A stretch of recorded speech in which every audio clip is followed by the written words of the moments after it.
This is me 12 hours before my shift.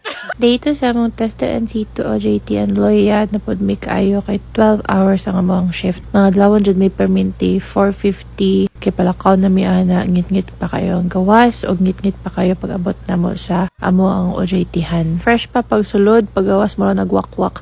Nice kayo ang palibot diri sa retirement home kung asa mi naga-OJT. Kay very serene, peaceful ang lugar. I think one of the challenges sa amo ang OJT karon is the number of hours working kay 12 hours straight.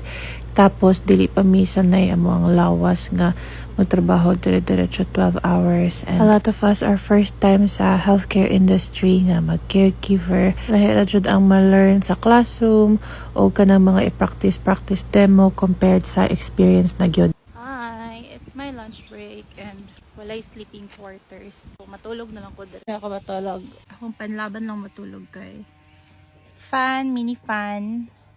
Tapos abri ako mga windows. Hangin ra noon kayo dire guys, pero grabe jud ka hagod ang ako ang winky do pagkahuman. Hey guys, this is me after my 12-hour shift. I'm at home. Kaya pa. Grabe ka oily sa akong noong. Murag tanan oils. Pwede magawas akong noong ng gawas na today.